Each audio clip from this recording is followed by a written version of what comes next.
All podcasts produced by Join the Conversation with Summer Keith are intended solely for informational purposes and should not be considered a substitute for professional advice.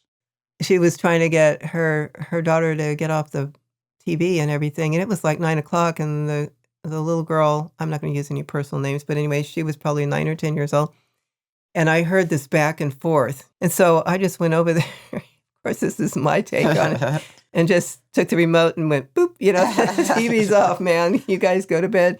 And the mother was like, I can't believe you just did that. Well, first of all, I can't believe you're telling me I just did that and you're in my own home. Secondly, she needs to go to sleep because she has to go to school the next day. It's just that kind of thinking that just drives me wackadoodle because it's sensible. Join the conversation with Summer Keith, the podcast that brings you news you can use and solutions to problems. Join the conversation. Welcome to Join the Conversation with Summer Keith. Today's topic is how too much screen time is dumbing us down. Hey, Celia. Hi, Summer. So I know the business that you're in, you are on screen time probably 50% of the day, maybe? Absolutely. And when I'm working, I also get distracted to just look at interesting things, just squirrel, right? So I get being on screen is distracting from my work, but it's also, time consuming. Right. So you're online for designing, connecting to others, maybe accounting because you're a business owner. Mm-hmm. And sometimes for entertainment. So we just talked about maybe how much you do engage on it per day. And I don't think people in today's society even is cognizant of how much time we spend. So I'm not so much worried about adults, but I am kind of worried about kids because they're getting on the screens, for lack of a better word, at a much younger age. And that means sitting a lot. I mean, YouTube has kids captured from, 1.5 years old up. It's all that programming is geared to the younger audience. And they get addicted to those shows and the screen time. They're developing that content. But are we watching over that content to make sure it's good for our kids? Well, we're on the screen too, unfortunately. Yeah, it's there, and there's a lot of research on this, not only how much screen time we all engage in, but also the type of screen time, such as everything from TikTok to gaming to study time in online school. So, that's a good thing, but then you can always go off the grid and think, oh, I'm going to take a break. Instead of taking a break and going to get something to drink or walk outside and stretch a little bit, then that's how people are taking breaks. This was when I was doing the research for the podcast, I was learning even more. I thought I knew a lot, but it's even deeper than that. And then they'll go on Facebook to working online via Zoom. Well, that's different because that's working. So depending on the content we're watching or that we're interacting with, it's all still one-dimensional, meaning it's technically impersonal and objective. There's an actual dopamine chemical. We talked about that prior to starting the podcast today. Mm-hmm. It's the pleasure hormone, and that's the response in our brains that's triggered by the use of our phones or laptops, especially when somebody or something is visually connected. And we can even say even gaming or porn sites. This occurs even to the point of not stopping watching or playing even to eat or drink. When it gets to that point where it's like, well, I want to keep watching this, then there is a real distinct problem because although your brain is actively being filled with all this information, for better or for worse, your body's needing to exercise. Mm-hmm. And so there's a lot of built up muscle tension that doesn't really get released. And just our system fluids like running through our body, you've got to get up and walk. Yeah. Like, what do they say? Like 10 minutes an hour? Yes. Every hour, get up for 10 and 15 minutes and take a walk. We're meant for movement. That's how our bodies are created. Sort of a throwback, this a little bit off topic, but I'm not a gambler and I don't like gambling, but I, of course, have been in casinos before. And I've seen people sitting in front of these games and all that, those lights and those little sounds and everything, and they'll just sit there all day long. Hard to even pull them out sometimes. Yeah. Yeah. So that's a different form of screen time, but Right. it's still screen time. So especially as adults, we should be able to discern and have the self-discipline to get up off the duff and move on. And speaking of adults, so, nowadays, it's just the world is so different from when I grew up in the 70s. There was more respect for parents, and parents had more respect for their kids. So much for adults not adulting, like you even see these T-shirts that say, "I'm not adulting today." And I'm thinking, why not? It's time to pull up your big boy pants or your big girl pants. So they're being laser focused on the digital screens, but the most damage affects children, and it's far worse for kids. So kids need the time and the space to use their motor muscle skills, to have total daily interactions with people, from family to friends, because if they don't know how to even speak cordially or candidly, and everything is focused on one side of the brain, then they're losing these personal people skills, and they're actually losing a sense of reality. So I'm not a psychologist, but I do have a degree in psychology. I'm not a therapist, but I've worked with a lot of kids, so I have a little bit of experience in that. So I hope the listeners will just see me more or less as a reporter of what I have researched, and some of it's mixed with experience. But I am old enough to see a discernible difference in the direction that we're going. Kids are not, they're not even used to nature at all. They're not used to animals. I did some photo shoots with live ducks Mhm. with kids, and they were freaking out over the ducks. Really? Baby ducks. And Wow. and what I realized was they're used to screen time. They're not used to real nature. They're not used to.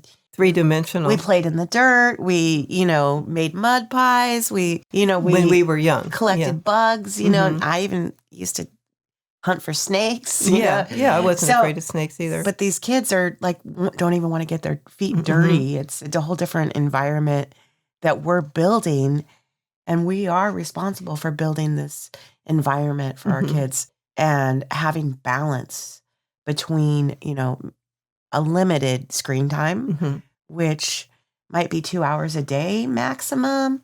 You had some recommendation for screen time and how, what the recommended screen time is for, children under 2 or. Right. We'll break that down toward the close of the podcast, but for sure. Yeah.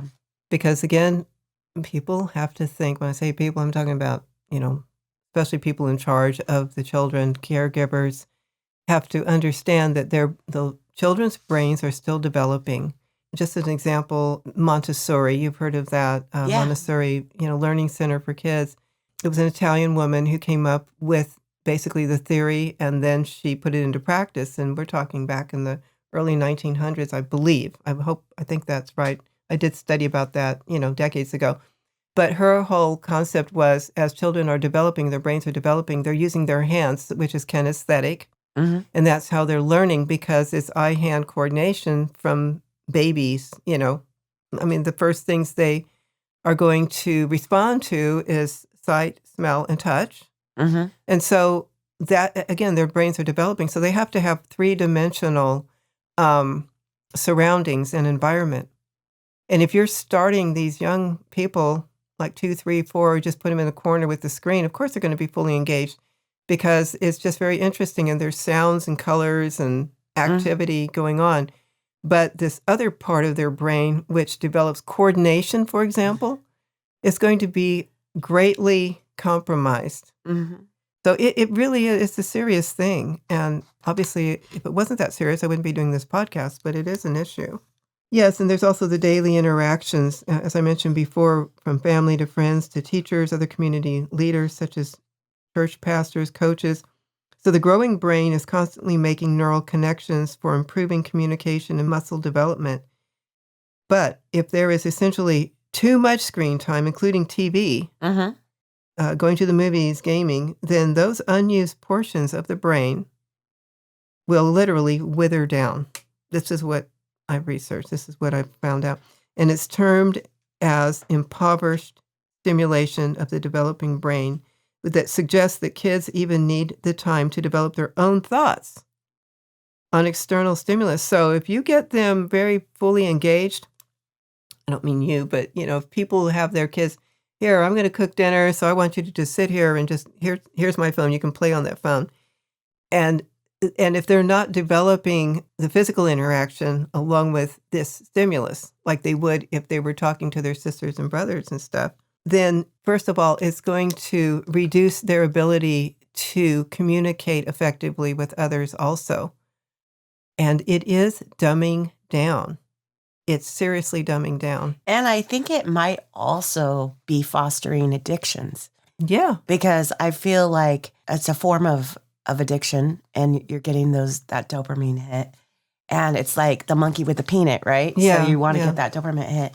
And you're training your kids on these devices to get that, and then they're going to be wanting more of that, or they'll want more TV, and they're demanding it at that point. Mhm. Like having a fit because they're not getting it, just like an addiction, and it may, Yeah.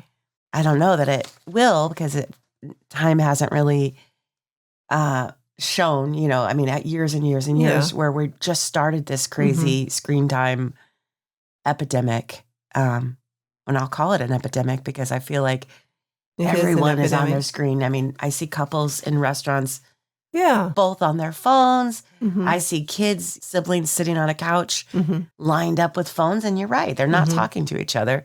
They're looking at the phones, and they're just content as could be. Right. And so they have almost a Neanderthal approach to trying to communicate something to somebody else. It's a black and white issue. Mhm. And it's a sad thing. I think our country is more, again, from the research, there seems to be more control overseas, I will say in other countries, where families are still a lot more, the word famille or familia or whatever in other countries means a lot more than it does here. And I'm just saying, I've lived overseas, and I don't want anybody to say, well, that's not true.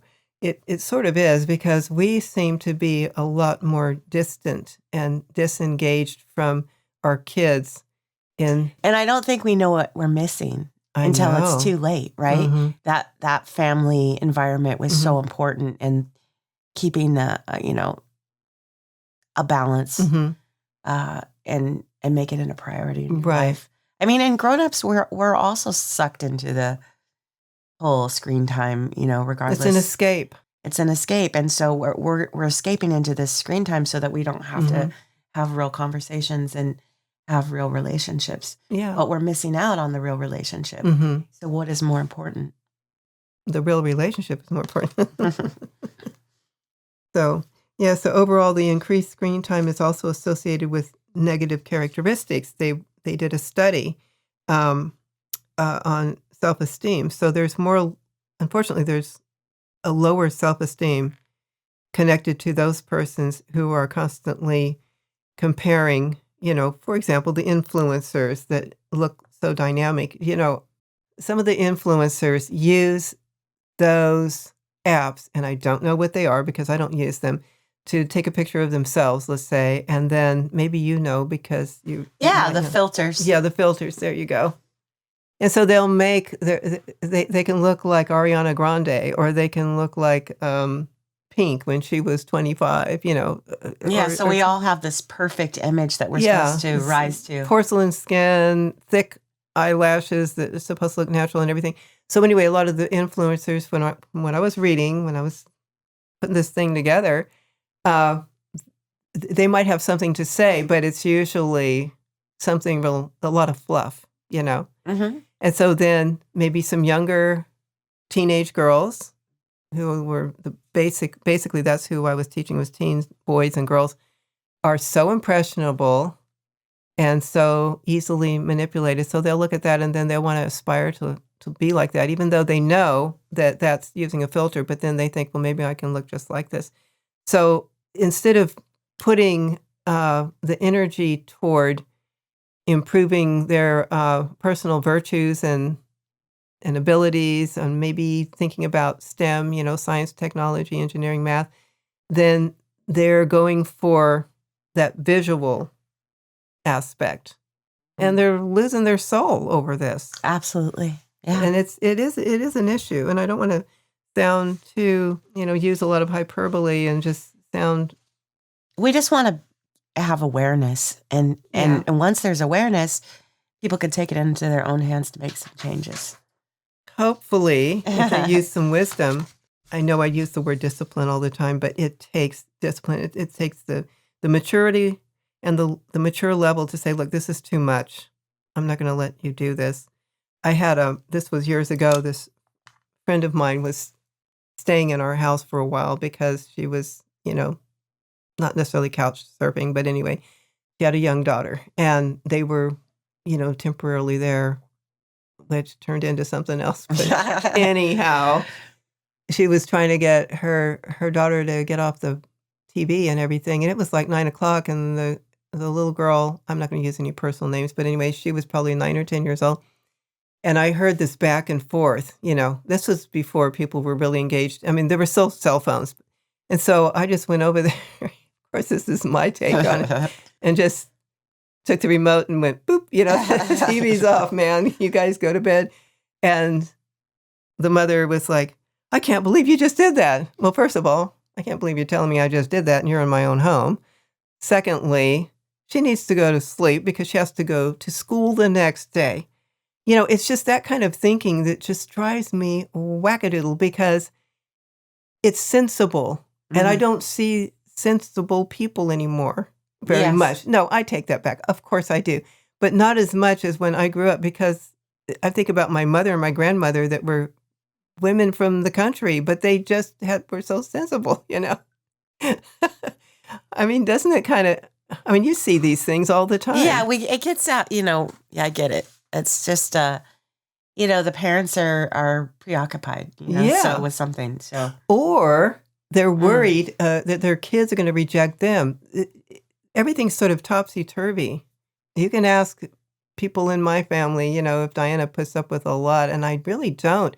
But it's not because I'm impatient. It's because it has to be done. Clearly, putting your foot down. Indulging yourself in some kind of visual appeal is, in the long run, that's not going to work. That's not going to help you grow up. And it's also not going to help you to be able to independently have the self-control to say no. But this screen time business is getting on everybody's nerves, I think. Okay, so anyway, we're gonna go for the wrap. So the recommended time limits for children and adults. Listeners need to know this. It will vary with age, of course.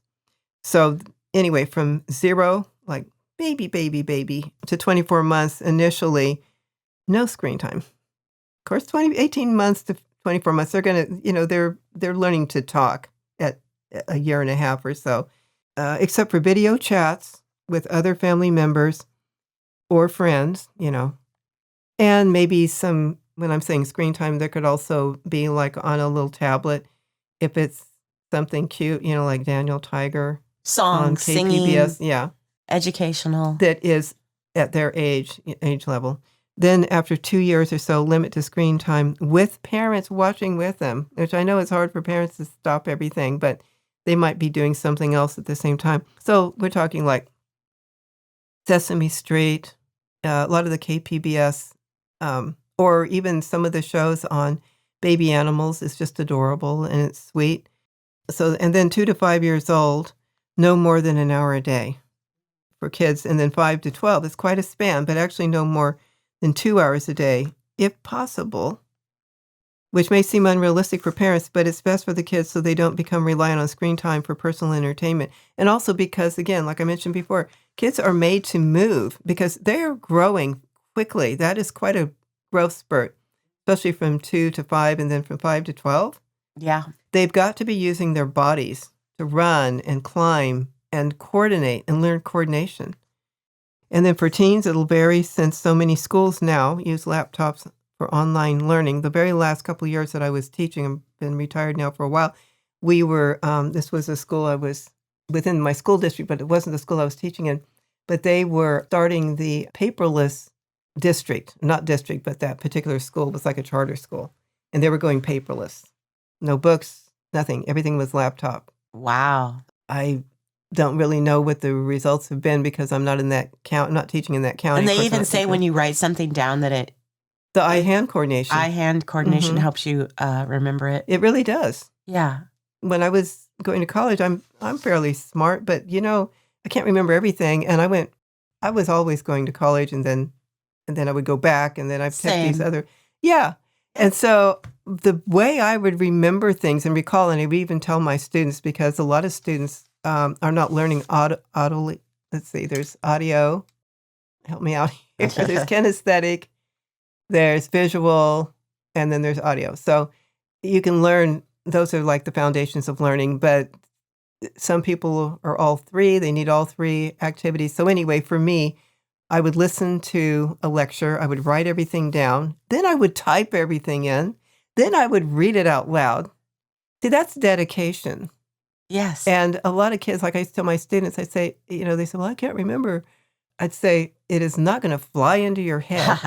You have to literally Yeah. put in the puppy power. Good advice. So anyway, and then always remember this, that kids are still trying to seek a comfort zone for themselves. And that, unfortunately, has pulled them in. But if they are influenced too much by all the wrong images, and we know what all they could be, we're not just talking about kids possibly out of curiosity looking up porn, but there's also just a lot of images that are, like shooting and killing. And, some of those games, they show the blood. It's traumatic. gross. I It watch is. my 6-year-old grandson, his choice on YouTube. And sometimes, it could be any of those things that you mentioned, from bare butts to, Yeah. guns to, and he definitely heads to the worst things. And you're Yes, like, yeah. why are you wanting to watch this? Why? And It's curious. It's a curiosity and- thing. and they, they'll fight for it. It's Yeah. crazy. There is good things to watch, but they gravitate toward the Mhm. worst Yeah. things. Well, especially when they're going into pre-puberty too, because then the hormones are kind of egging them on, so to speak. Well, that makes sense. Because there's more curiosity, and they're trying to learn about how to navigate the world around them. So it starts out as innocent curiosity, but then it becomes addictive because it also stimulates different feelings. Mm-hmm. And I'll tell you, it's a much more difficult world to raise children in today than it ever was. And I'm not saying that because of what I believe. I mean, of course, I am on one hand, but it's true. Mm-hmm. I mean, there was so much research when I started researching this to bring this podcast together. There's so much information out there that I almost fainted when I had to have another cup of coffee. So, but anyway, in summary, it's no joke that so many kids and young adults have been misguided or misinterpreted way too much from what they see. And it's every adult's responsibility to not only manage our own exposure to all of our devices, but also for children of all ages. So I know you agree with that. Absolutely. We can all do better. We got a lot on our plates.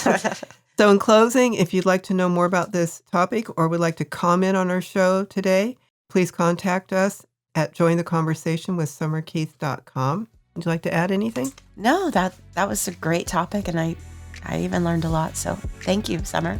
Amen, sister. Thank you.